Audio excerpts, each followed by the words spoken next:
안식일을 기억하여 거룩하게 지키라. 이는 엿새 동안에 나 여호와가 하늘과 땅과 바다와 그 가운데 모든 것을 만들고 일곱째 날에 쉬었습니다. 그러므로 나 여호와가 안식일을 복되게 하여 그날을 거룩하게 하였느니라. 하나님은 영이시니 예배할 자가 영과 진리로 예배할지니라. 아멘.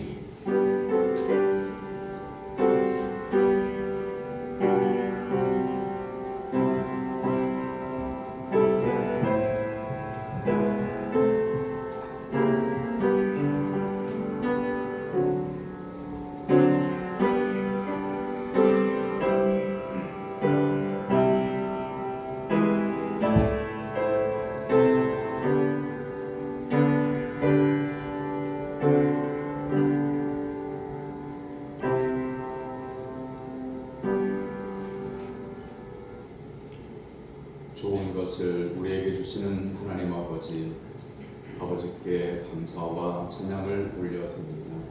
지난 한 주간 거칠고 험한 세상에서 방황할 때에 저희의 발걸음을 평강의 길로 인도해 주신 것에 감사를 드립니다. 걸어간 주일을 맞이하여 건강한 몸과 마음으로 성전에 나와 예배드리게 하시니 또한 감사드립니다. 영과 진리로 예배하는 이 시간 성령께서 친히 우리의 마음과 생각을 주장하여 주옵소서. 오직 하나님께만 영광을 돌리게 하시고 예배하는 저희의 심령에는 기쁨과 소망이 넘치게 하여 주옵소서. 예수님의 이름으로 기원하옵나이다. 아멘. 같이 일어나서 찬양의 찬송 21장 찬송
주부에 준비되어져 있는 고백의 기도로 같이 기도하겠습니다.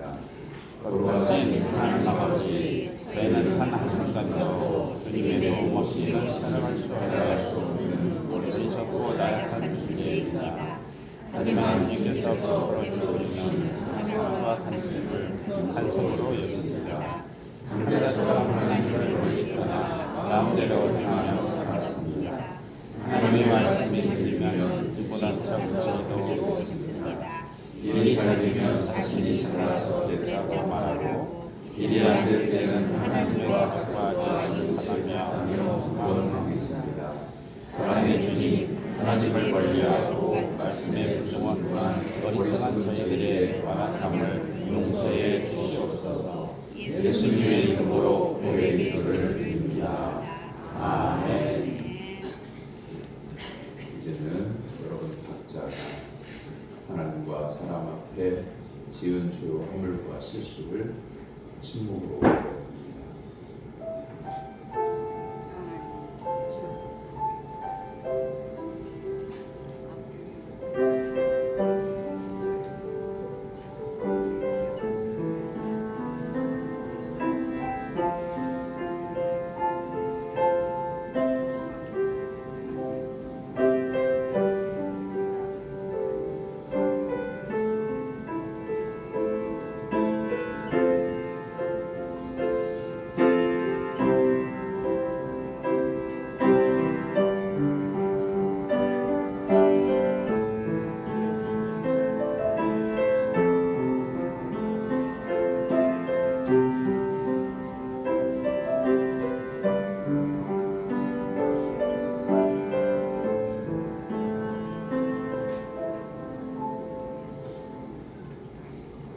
진심으로 통회하고 자복하는 성도들에게 하나님은 죄사함을 말씀으로 선언하십니다.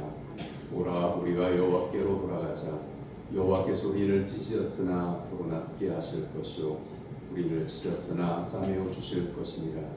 여호와께서 이틀 후에 우리를 살리시며 셋째 날에 우리를 일으키시리니 우리가 그의 앞에서 살리라. 아멘. 성시교독은 교독은 41권 10편 97편의 말씀으로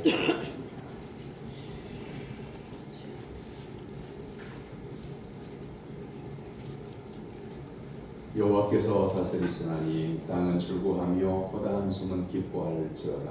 구름과 바람이 그를 불러오고 그의 공평이 그의 보좌에 서로다. 불이 그의 앞에서 나와 사방의 대적들을 불사르시는도다. 그의 공의가 세계를 지키니 땅이 보고 떨어져라. 산들이 여호와의 앞 곧 온 땅의 주 앞에서 밀랍같이 녹았도다. 하늘이 그의 성하니 온 생이 그의 영광을 받도다. 조각한 신상을 섬기며 무모한 것으로 자랑하는 자는 다 수치를 당할 것이라. 너희의 신들아 여호와께 경배할지어다. 여호와의 신이 질서하고 좋아하며 여자의 딸들이 좋아하느니라. 여호와여 주는 온 땅 위에 지존하시고 모든 신들보다 위에 계시니이다. 여호와를 사랑하는 너희 여호와를 여호와라. 그가 그의 영광을 하사 자기 자손의 거짓이니라. 의인을 위하여 빛을 뿌리고 마음이 정직한 자를 위하여 기쁨을 부르시는도다. 의인이여 너희 여호와를 기뻐하며 그의 거룩한 이름에 감사할지어다. 아멘. 사도신경으로 신앙을 고백합니다. 나는 전능하신 아버지 하나님 천지의 창조주를 믿습니다. 나는 그의 유일하신 아들 우리 주 예수 그리스도를 믿습니다. 그는 성령으로 잉태되어 공정여 마리아에게 생하시고 본디오 빌라도에게 고난을 받아 십자가에 못 박혀 죽으시고 장사한 지 사흘 만에 죽은 자 가운데서 다시 살아나셨으며 하늘에 오르시어 전능하신 아버지 하나님 우편에 앉아 계시다가 그로부터 살아있는 자와 죽은 자를 심판하러 오십니다. 나는 성령을 믿으며 거룩한 공교회와 성도의 구조와 죄를 용서하는 것과 몸의 부활과 영생을 믿습니다. 아멘. 자리에 앉아서 363장 청송한 다음에 다 같이 읽어야 될 성서절전을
천지 만물을 창조하시고 역사를 주관하시는 전지전능하신 하나님 아버지, 2026년 새해를 열어주시어서 새로운 마음으로 세 번째 주님의 날을 맞이하여서 주님의 몸된 성전에 나와서 감사와 찬양으로 하나님 앞에 예배드릴 수 있도록 불러주심을 하나님 앞에 영광을 올려드립니다.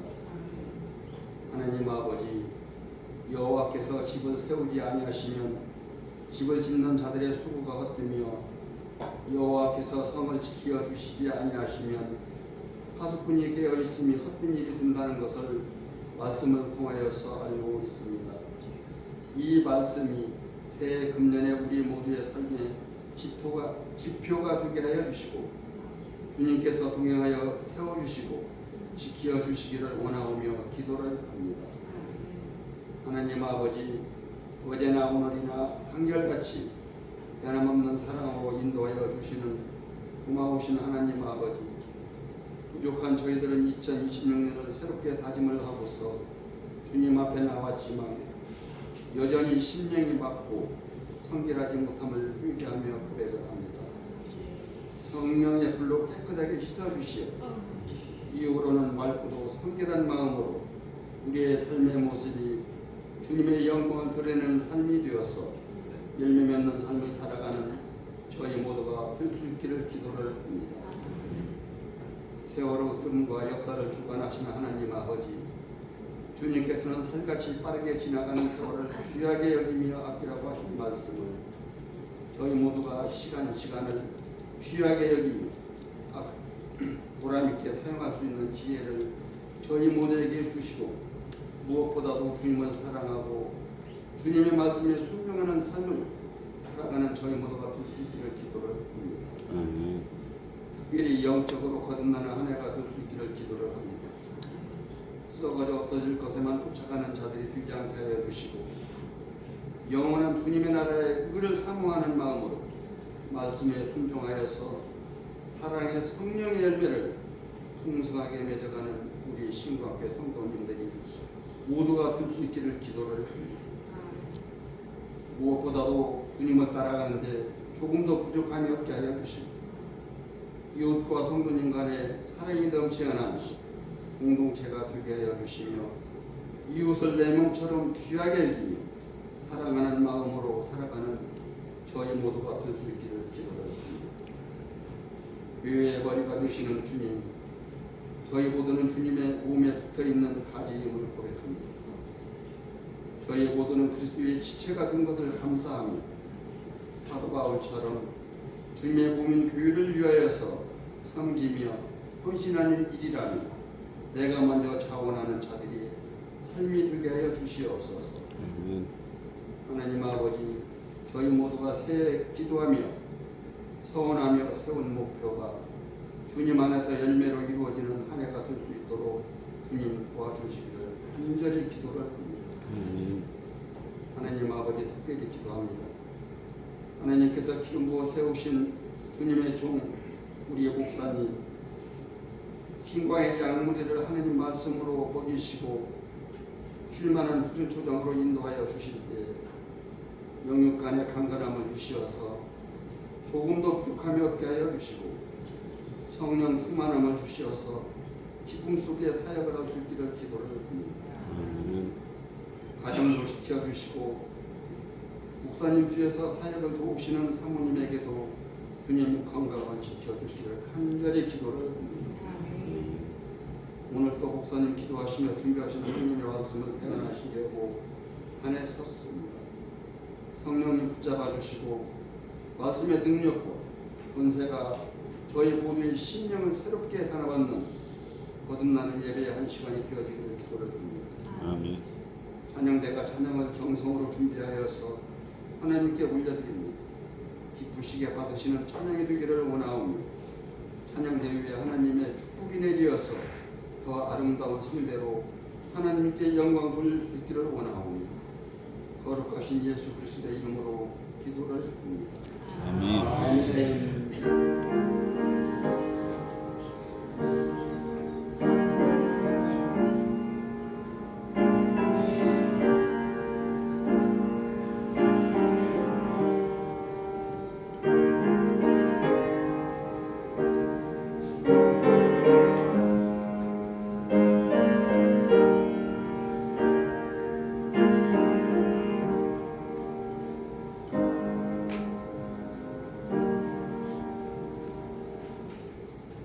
믿음으로 성도들이 하나님께 드린 예물을 봉헌합니다.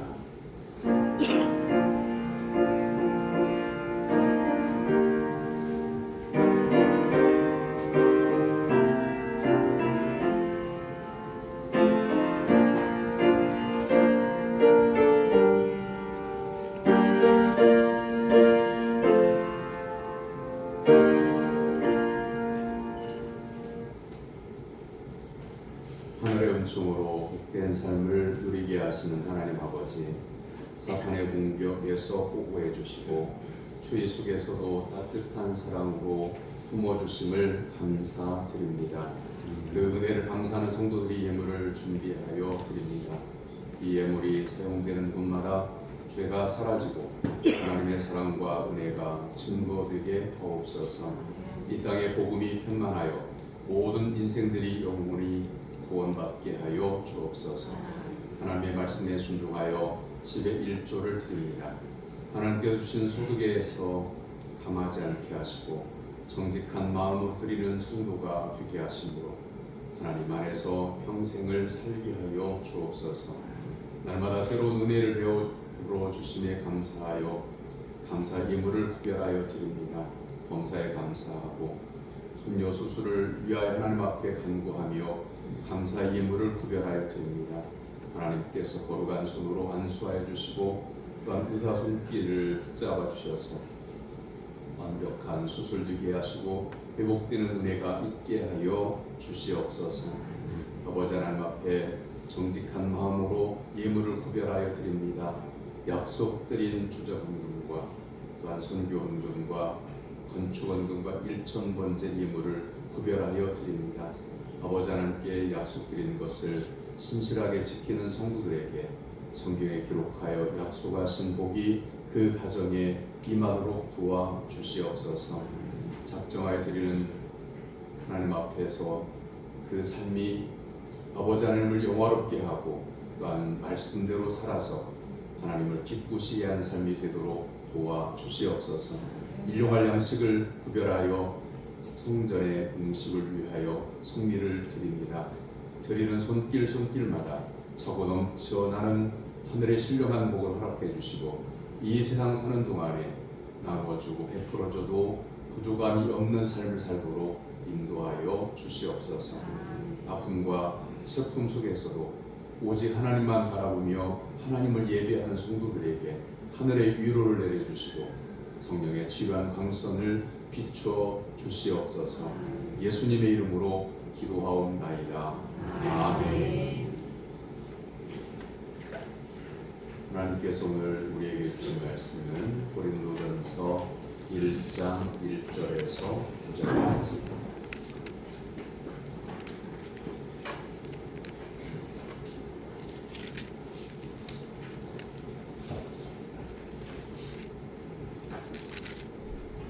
고린도전서 1장 1절에서 9절까지. 신약성경 제목경책은 263조.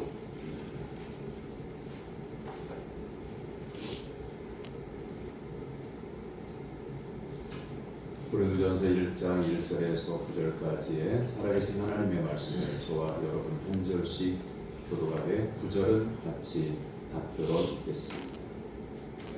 하나님의 뜻에 따라 그리스도 예수의 사도로 부르심을 받은 바울과 형제 소스베네는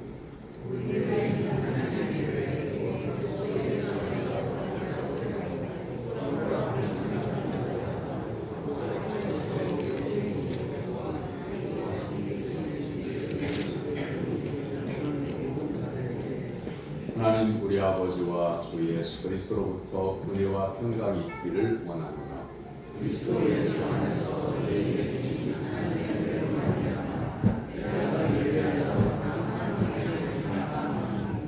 이는 너희가 그 안에서 모든 일 곧 모든 언변과 모든 지식에 풍족함으로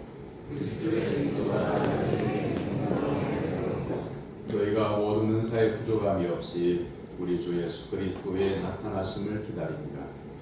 주께서 너희를 우리 주 예수 그리스도의 날에 책망할 것이 없는 자로 끝까지 경고하게 하시리라. 너희를 불러 그의 아들 예수 그리스도 우리 주와 교제하게 하시는 하나님은 미쁘시도다. 아멘. 오늘 살아계신 하나님의 말씀입니다. 아멘. 찬양대가 찬양하고 하나님께 영광을 드립니다.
할렐루야.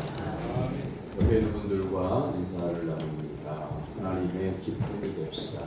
하나님의 기쁨이 됩시다. 말씀의 은혜 받읍시다. 말씀의 은혜 받읍시다. 할렐루야. 아멘. 오늘 본문은 바울 목사님이 고린도 교회에 보내는 첫 번째 편지, 그 고린도전서의 시작입니다. 바울 목사님은 당시 아시아의 여러 교회들도 개척하고 그리고 말씀으로 양육했지만 고린도 교회와 밀접한 관계를 갖고 있었습니다. 애정이 깊은 만큼 고린도 교회의 속사정도 잘 알고 있었습니다. 따라서 바울 목사님은 이 서신을 통해서 고린도 교회 내에 발생한 파벌의 문제와 성도들 간의 비도덕적인 문제를 아파하면서 말씀을 권면해서 바로 잡으려고 했습니다. 그렇기에 고린도전서는 구체적인 잘못에 대한 실제적인 권면과 가르침의 말씀이 기록되어져 있습니다. 그러나 바울 목사님은 본격적인 내용을 다룸에 앞서서 고린도 교회에게 행하신 하나님의 은총의 행위를 4절에서 말씀합니다. 그리스도 예수 안에서 너에게 주신 하나님의 은혜로 말미암아 내가 너희를 위하여 항상 하나님께 감사하노니. 이 고린도서를 보면, 고린도전서, 고린도후서를 보면 고린도 교회가 얼마나 심각한 문제에 있는지를 잘 알 수가 없어요. 왜냐하면 특별히 고린도전서 13장 같은 경우는 사랑장이라고 하는 별명이 있는데 처음부터 끝까지 사랑은 그리고 마지막 절도 사랑으로 맺혀지고 있기 때문에 고린도 교회가 사랑이 없는 교회, 그리고 분파가 있는 교회, 도덕적으로 문제가 있는 교회, 싸우는 교회다 라고 하는 것을 잘 알지 못해요. 하나님은 이만큼 교회를 세우시고 사랑하시고 성도들에게 있는 죄의 문제를 책망하시거나 그것을 드러내기보다 하나님의 은혜 가운데서 교회의 구성원이 되고 하나님 나라의 백성이 되기를 원하시는 사랑을 담고 있기 때문에 그렇습니다. 고린도 교회의 위기는 파벌입니다. 12절의 말씀에 4개 당파가 있음을 봅니다. 그러나 비도덕적인 문제가 있습니다. 결혼한 사람들끼리 교회 안에서도 문제가 생겼고 지역 안에서도 문제가 생겼습니다. 또한 논쟁이 있는 교회였습니다. 여러분 한번 생각해 봐요. 우리 교회 안에 파벌이 있다고 생각했을 때 그에 4개의 파벌이 있다. 그러니까 4 부류가 있다는 말이죠. 각각 다른 편이라고 생각하는 4 부류가 있다면 교회가 평안할 건가? 그냥 무슨 일만 있으면 이 4개 당파가 따로따로 모여서 자신들이 주장하는 것을 주장하고 교회에 오면 그 주장을 관철시키기 위해서 예배 시간만 끝났다 하면 소란이 일어난다면 그 교회를 다니고 싶어 하는 사람이 없을 겁니다. 근데 고린도 교회는 그게 드러나 있습니다. 나는 그리스도파, 나는 아볼로파, 나는 게바파, 나는 바울파. 누구에게 세례를 받았냐에 따라서도 계파가 나눠져서 논쟁하는 교회, 싸우는 교회였어요. 지역사회는 고린도 지역이 상업적인 도시에다가 율락의 도시입니다. 돈이 많다 보니까 유흥을 즐기는 사람들이 많았고 그리고 도덕적으로 문란한 그런 도시였는데 고린도 교회들도 옛날 습성이 있어서 그 쾌락을 버리지 못하고 계속해서 범죄하는 이들이 교회 안에도 있는 겁니다. 이런 교회를 바라보는 바울 목사님의 마음은 어땠을까요? 바울 목사님 이 개인의 문제를 떠나서 하나님께서 고린도 교회를 보실 때에 어떤 마음이셨을지 미루어 짐작해 볼 수 있는 거죠. 5절에서 있는 너희가 그 안에서 모든 일, 모든 언변과 모든 지식에 풍족함으로 하면서 고린도 교회인들이 예수 그리스도 안에서 하나님께서 구별해 주시고 선택해 주신 교회를 이루게 하셨다고 하는 것을 말씀합니다. 성도들은 예수 그리스도 안에서 죄와 허물이 없는 공동체로 세워져 가야 합니다. 우리가 예수님을 믿을 때, 처음에 믿을 때에는 각각의 인생사에서 각각의 우여곡절들이 있겠죠. 선하게만 산 게 아니고 또한 세상 가운데 사람들이 존경할 만한, 좋아할 만한 모범적인 삶만 산 게 아니고 때로는 직장에서, 때로는 지역에서 지탄을 받는 삶을 살기도 한 이들이 예수님을 믿기로 작정하면 교회 나올 수 있고 그런 구성원들이 모여서 교회를 이룰 수도 있잖아요. 처음 시작은 그러할지라도 교회에 나오면 자기 자아를 죽여야 해요. 자기 자신의 지나온 이력을 지워야 해요. 그리고 내가 몇 살인데, 내가 어느 집안 출신인데 이런 것들도 버려야 해요. 그때부터는 예수님을 믿기로 작정한 그때부터는 예수 그리스도를 믿는 한 성도로서 교회의 믿음의 구성원이 되기 위하여 자신의 생각과 자신의 인생을 하나님의 뜻에 맞추어 변화시켜 가야 한다는 말씀이죠. 그래야만 교회에 먼저 나온 성도님들이 하나님의 말씀에 순종해서 교회를 이루었을 때만이 또 다른 사람이 교회 안에 들어왔을 때 예수님을 믿는 성도들은 이렇게 사는 것이구나 라고 하는 것을 보게 되고 그 믿음의 길을 따라가게 됩니다. 내 사람이 주인이 되거나 교회를 개척한 사람이 우상화되기 시작하면 사람들이 딱 와서 봤을 때 오, 이 교회는 누가 주인공이네? 라고 하는 느낌을 다 가져요. 그러면 그런 교회에 나와서 은혜 받기도 어렵고 그 교회에 예수 그리스도로 말미암아 그 기초 위에 신앙이 세워지는 것도 어렵게 되는 거죠. 그게 길어지면 길어질수록 교회는 점차 하나님의 뜻과는 거리가 먼 곳으로 방향이 잡히게 돼요. 예수님 말씀하시잖아요. 내가 곧 길이요 진리요 생명이니 나로 말미암지 않고는 아버지께로 올 자가 없느니라고 요한복음 14장 6절에서 예수님께서 성경에 기록해 놓으셨어요. 그러니까 신앙적으로 교회 안에서 무슨 일을 하든지 모이든지 예배를 드리든지 친교를 하든지 예수 그리스도가 주인이시고 예수 그리스도가 길이시고 예수 그리스도의 말씀이 진리이고 예수 그리스도 안에서 생명을 누린다고 하는 이 믿음의 공동 고백이 있어요. 우리의 마음으로 개인적으로 믿을 뿐만 아니라 믿음으로 고백이 되어져요.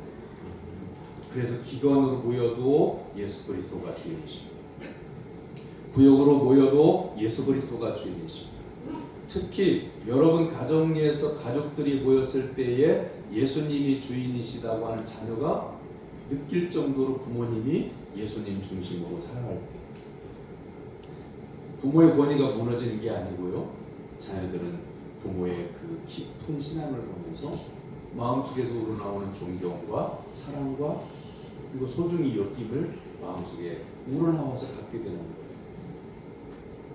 사랑하는 성도 여러분, 교회다운 교회가 되기 위해서 그리고 하나님이 기뻐하시는 교회가 되도록 오직 예수 그리스도께 마음을 두고 믿고 의지하고 말씀을 따라 신앙생활하는 성도가 되기를 주님의 이름으로 축원합니다. 아멘.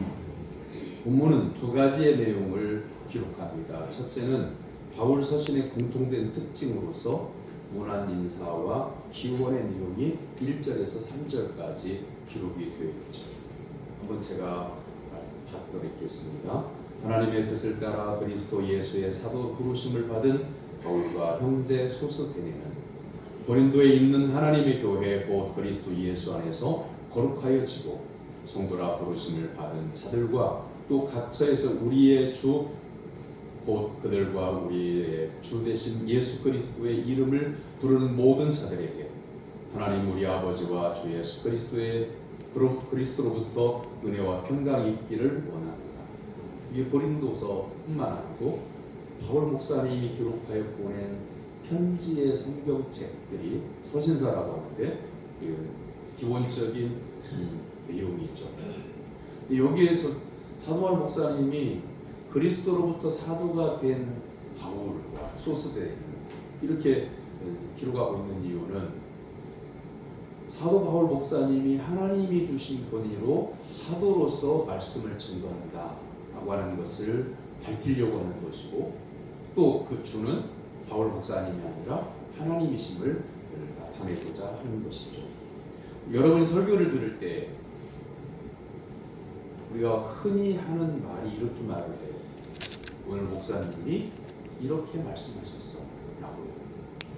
눈에 보이는 목사이니까 설교할 때 제가 전하는 설교의 말씀을 들을 때에 표면적으로는 당연히 목사님의 설교죠. 그런데 오늘 이 사도 바울 목사님이 1절과 3절 사이에서 기록하고 있는 것처럼 하나님이 전하여주고 하나님이 선택하시고 하나님이 말씀하신다고 하는 이 믿음을 가지고 들어요. 언제든지.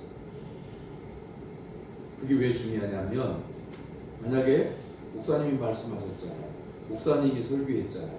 목사님이 그렇게 우리에게 말씀하셨잖아요. 이게 주를 이루게 되면 나중에는 대화를 하다 보면 목사님 말씀도 의견이고 여러분의 말씀도 의견이 될 수 있기 때문에 신앙적 세계에서는 누군가는 하나님의 그 말씀을 전하는 전파자가 되어야 하고 누군가는 하나님의 말씀을 듣고 그 말씀에 따라서 행하는 그런 성도가 되어야 되는데 그 역할을 지금 성경을 통해서 사도 바울 목사님은 말씀하고 있는 거예요. 두 번째는 본문을 중심으로 하나님께서 그리스도를 통해 고린도 교회에게 주는 은혜를 4절에서 9절까지 기록하고 있어요. 그러니까 이 말씀은 뭐냐면 핵심인 거예요. 교회란 무엇인가? 본문에서 말씀하고자 하는 것은 교회란 무엇인가? 교회는 누가 세우는가? 교회의 주인은 누구신가? 이것을 말씀하고 있는 겁니다.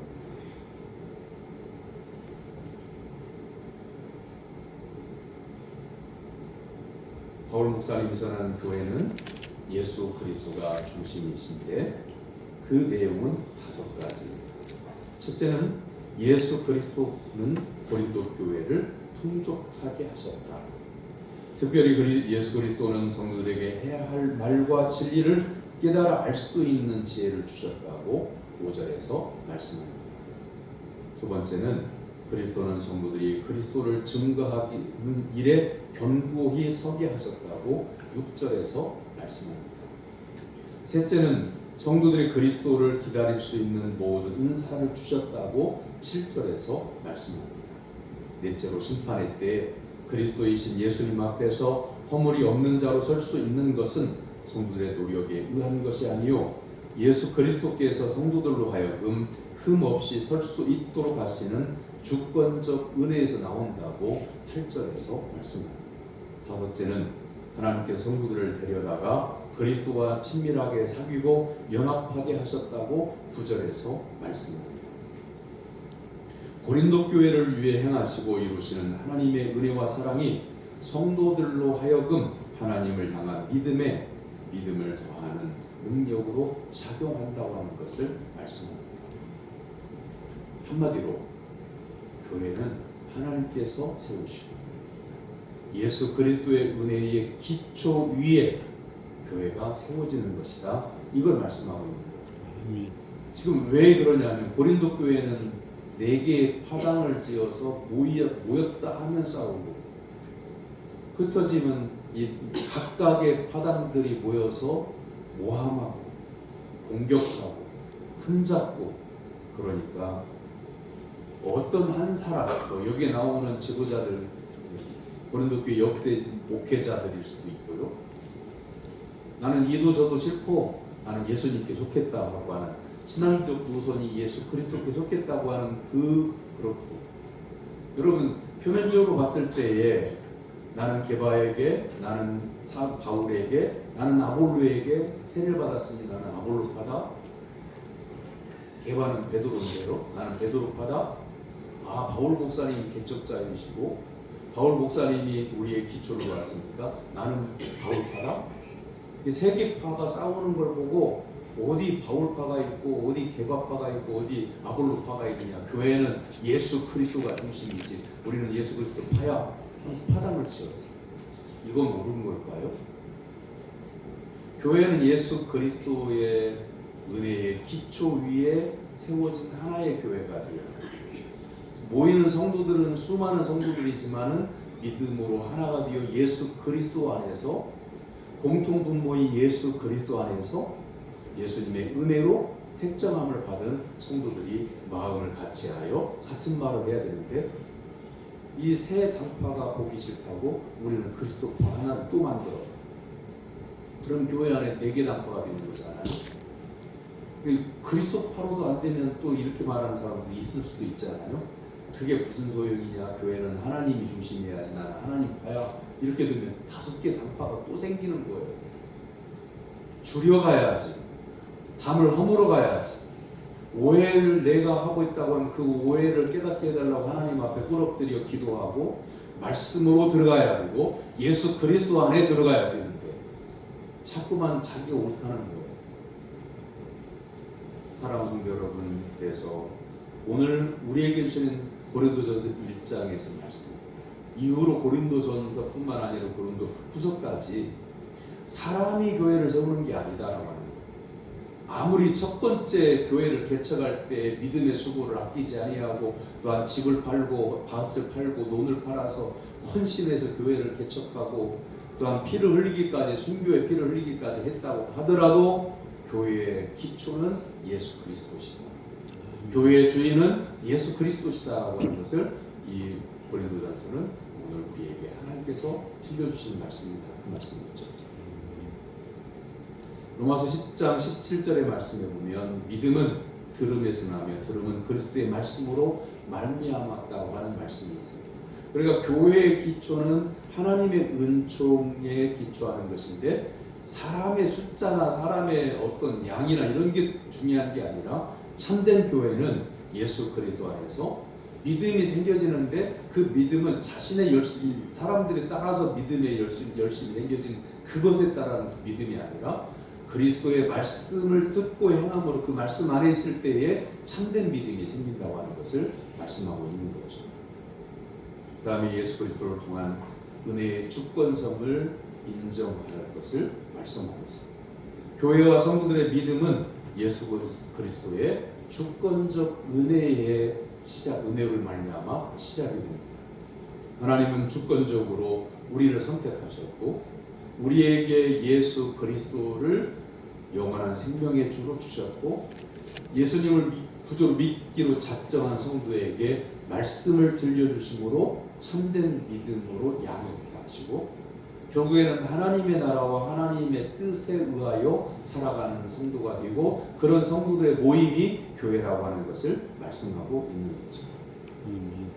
예수 그리스도 안에 시작하시는 하나님께서 예정한 사람을 구원하실 때는 하나님의 주도적인 역사로 하나님의 일방적인 선택으로 구원해 주신다고 하는 것을 말씀하고 있는 거예요.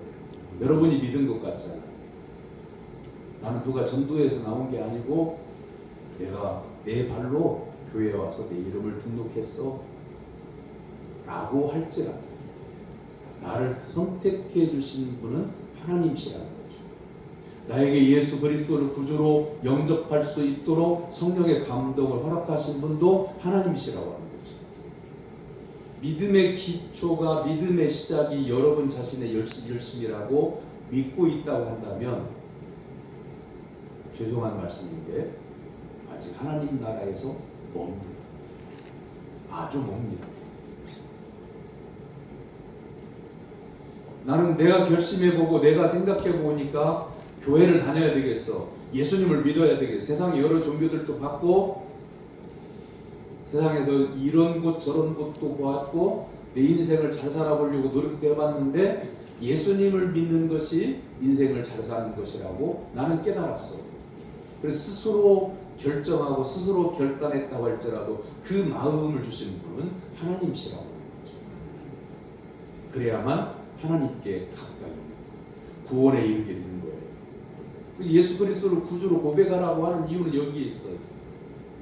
여러분 믿음을 얘기할 때에 나는 신앙생활 이렇게 해왔어.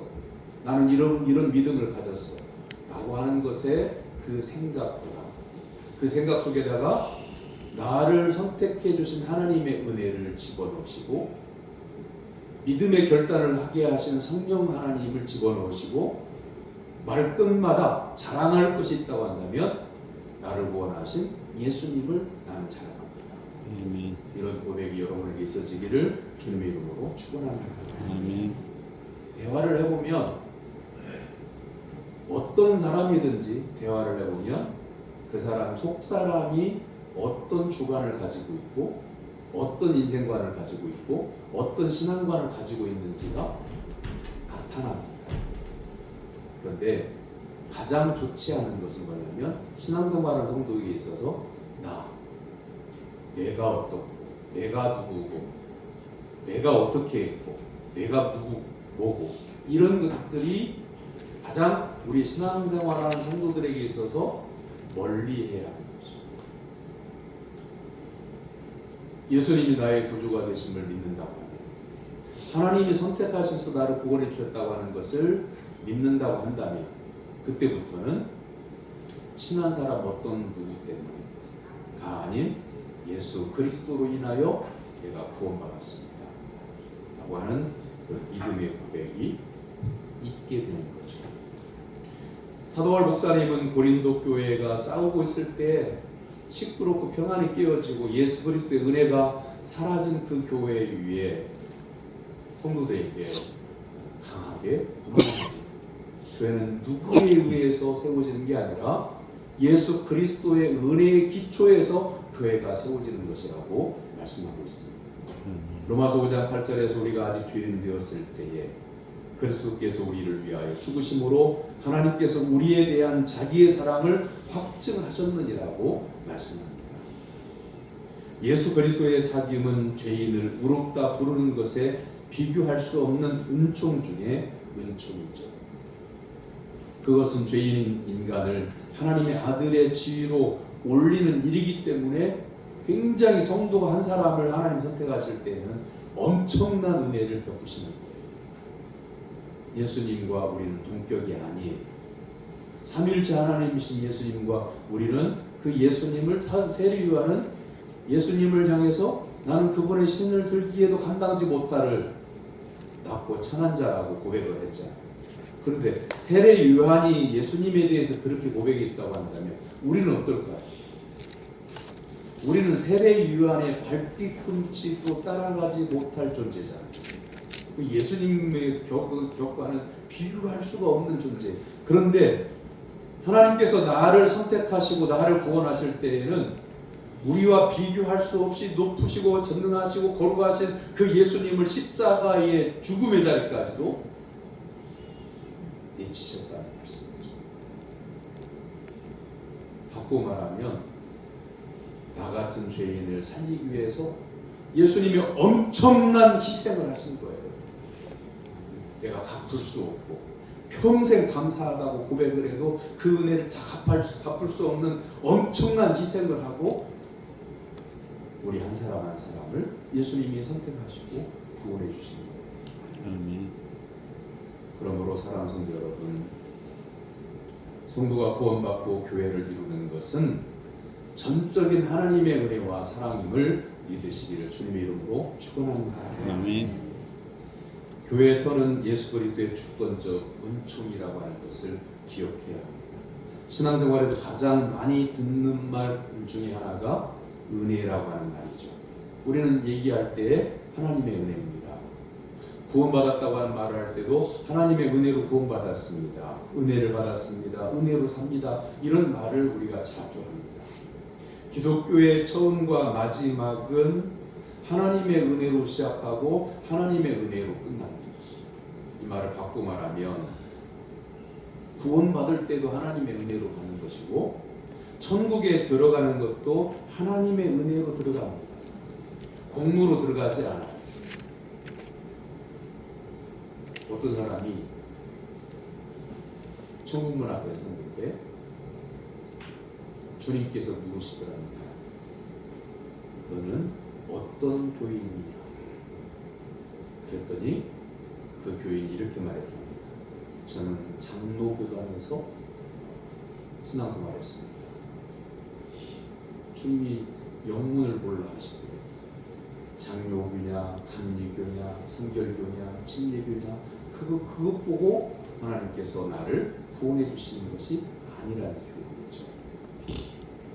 누가 천국에 들어갑니까?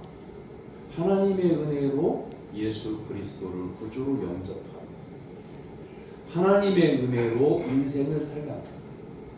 하나님의 은혜에 의지하고 하나님만을 바라보고 하나님을 붙잡고 하나님 말씀에 순종한 그 성도를 예수 그리스도를 믿는 그 믿음 덕분에 하나님의 은혜로 구원을 받는 거예요. 내게 있는 공로는 아무것도 없어요. 사실 우리의 삶의 공로를 따져본다고 하면 공로를 적다 보면 흠도 있을 수 있어요. 성공한 일을 적다 보면 실패한 일도 있어요. 그렇기 때문에 우리의 인생의 경험이나 우리에게 있는 공로나 어떤 노력이나 믿음의 어떤 섬김이나 봉사나 요걸 가지고 천국에 간다고 한다면 분명히 걸리는 게 있어요. 그런데 죄인이라고 할지라도 예수 그리스도를 구주로 영접하고 회개하며 이 회에 합당한 열매를 맺고 하나님의 말씀에 순종하여 하나님을 의지하는 성도를 하나님께서 은혜로 구원해 주셨다고 할 때는 인간의 조건이 소용이 없는 필요가 없어요. 우리의 지나온 이력이 필요가 없어요. 예수 그리스도를 믿는 성도를 하나님께서 구원해 주십니다. 이 은혜를 평생 잊지 않는 성도가 되기를 주님의 이름으로 축원합니다. 아멘. 교회가 되어지는 것은 믿음이 좋은 사람의 기초가 되는 게 아닙니다. 그래서 교회가 어떤 터 위에 세워졌는지를 우리가 기억하고 되새기게 될 때에 하나님의 은혜로 내가 구원받았고 하나님의 은혜의 기초에서 교회가 세워졌다고 하는 이 믿음의 고백을 할 때에 우리의 신앙이 견고해질 수 있습니다. 우리의 믿음이 단단해질 수 있습니다. 인간적인 노력이나 봉사하는 것이나 교회에서 수고하는 그것이 내 믿음이다라고 생각하면 넘어질 때가 많아요. 어떤 때 넘어질까요? 교인들이 알아주지 않을 때 서운해하거든요. 칭찬해주지 않을 때, 그 수고에 대해서 칭찬해주지 않을 때 내가 이렇게까지는 했는데 칭찬도 안 하신다고 이렇게 불평하잖아요. 그런 마음속에는 어떤 게 있는 거냐면 내가 이렇게 했고 내가 이만큼 했으니 이만큼 알아주고 이만큼 칭찬해달라고 하는 나의 기대가 있기 때문에 그런 거거든요. 그런데 하나님의 은혜로 내가 구원받았다고 하는 것을 확신하는 성도에게, 예수 그리스도의 십자가의 은혜로 내가 구원받았다고 하는 확신하는 성도에게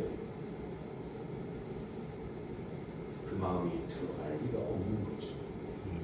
그리고 중요한 것은 이 세상 가운데 그러고도 내가 수고하는 것을 아무도 모르는 시간에, 아무도 못 보는 시간에 수고하고 헌신하고 애썼던 것은 사람들은 모르죠. 하나님은 다 보고 계시고 다 기록해 놓으셨기 때문에 하나님의 나라에 들어갔을 때에 그 누구도 부럽지 않은 면류관을 주시고 칭찬과 상급을 주시고 영원토록 하나님과 더불어 왕노릇하게 하시는 은혜를 베풀어 주실 때에 그때 터져나오는 신령한 기쁨과 감격은 이 세상 그 어떤 감격과 기쁨보다 비교할 수 없을 만큼 큰 것이기에 그걸 바라보고 오늘의 믿음의 삶을 살아가는 것입니다. 첫째는 기억하십시오. 교회의 주인은 예수님이시다. 교회의 주인은 예수님이시다. 여러분의 입 밖으로 내가 뭔가를 했다 라고 하는 말이 튀어나오려고 할 때마다 교회의 주인은 예수님이시다. 이걸 잊지 말고 떠올리고 말할 수 있기를 주님의 이름으로 축원합니다. 두 번째는 예수 그리스도께서 교회를 일하신다 라고 하는 거예요. 여러분 봉사를 열심히 하는 성도님들은 내가 교회에서 일할 사람 없어 라고 이렇게 말하기도 합니다. 그런데요, 한국교회뿐만 아니고 초대교회 세워진 이후에 전 세계의 교회들이 일꾼이 없을 것 같지만 그 일꾼이 하나님 부르셔 천국 가면 어떤 사람을 통해서든 하나님께서 세우셔서 일하신다는 거죠. 하나님의 교회는 2000년 동안 하나님의 일이 끊어지지 않았습니다. 그리고 중요한 것은요, 우리 교회의 10분의 1도 안 되는 교인인 미자리 교회의 교회도요, 그곳에 가면 눈물로 기도하는 성도가 있고요, 연로하지만 교회를 위해서, 주님을 위해서 자신의 수고를 아끼지 않는 성도가 분명히 있어요. 그러니까 사랑하는 성도 여러분, 나 아니면 안 된다고 하는 생각 버리세요. 하나님이 나를 통해서 나에게 은혜를 베풀으셔서 건강 주셨고 일할 수 있는 그런 지혜 주셨으니 감사합니다. 이렇게 고백할 수 있기를 바랍니다. 그래야 사람이 드러나지 않아요. 교회는 사람이 일하는 게 아니라 하나님께서 일하십니다. 또한 교회는 사람이 주인이 아니라 예수님이 주인이십니다. 우리가 인생의 한순간, 한평생 살다가 하나님 나라에 들어갔을 때에 우리의 흔적이, 우리의 업적이 교회의 기록으로 남아있지 않다고 할지라도 하나님 나라에서는 하나님께서 알아주시고 하나님께서 칭찬하시고 하나님께서 기록하여서 보여주실 것이니 실망하지 말고 예수님을 주인 삼고 하나님을 바라고 말씀에 순종하여 믿음으로 살아가는 성도가 되기를 주님의 이름으로 축원합니다. 아멘. 기도하겠습니다. 교회의 주인이신 하나님 아버지, 오직 예수 그리스도만이 그 교회의 주인이심을 고백합니다.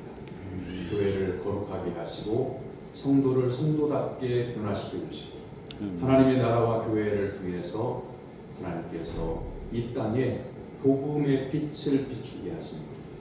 우리 교회 모든 성도들이 예수님을 구주로 믿고 교회의 주인이 예수님이심을 인정하면서 믿음에 달려갈 길을 잘 달려갈 수 있도록 은혜를 베풀어 주시옵소서.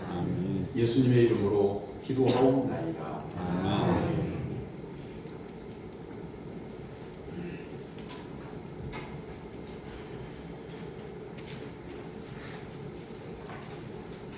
오늘 오후 예배는 재직 헌신 예배로 드립니다. 재직들은 한 사람도 빠짐없이 참석하기를 바랍니다. 난예배 후에 여전도에 올예배 있습니다. 다음 주는 세대통합 예배도 드립니다. 2월 2일부터 2월 26일까지 월요일날, 화요일날, 목요일날 설날 주간 제외하고 개신방입니다. 각 구역마다 어떤 날짜, 어떤 요일에 신방을 받으면 모든 구역들이 신방을 가질 수 있을지 살펴보시고 말씀해 주시기를 바랍니다. 그리고 안내석에 우리 교회 창립주일에 이후 초청주일이 있는데 대상자 정하는 신청서가 있습니다. 기도하는 중에 한 번만 우리 교회가 함께 가자 해서 흔쾌하게 들어줄 수 있는 절친한 사람들을 초청해 주시기를 바랍니다. 그리고 각 기관들이 꼭 기억해 주셨으면 좋겠는데 밀여전도회 같은 경우는 꼬박꼬박 주보가 나오기 전에 광고를 부탁해서 주부에 넣는데요. 원래 할 때는 미리 알려주시기를 부탁드립니다. 그리고 어저께 교육관 계단 안전바를 설치했습니다. 그리고 구역명단 잘못된 곳 없는지 제가 초안을 구역장님들께 드렸는데 3구역, 4구역, 8구역은 아직 안 들어왔는데 고칠 곳이 없는지 한번 확인해 주시면 감사하겠습니다. 그리고 김지원 집사님은 대상포진이 걸려서 기독병원에 입원했습니다. 회유를 위하여 기도해 주시기 바랍니다. 다 같이 일어나서 54장 1절 찬송하겠습니다.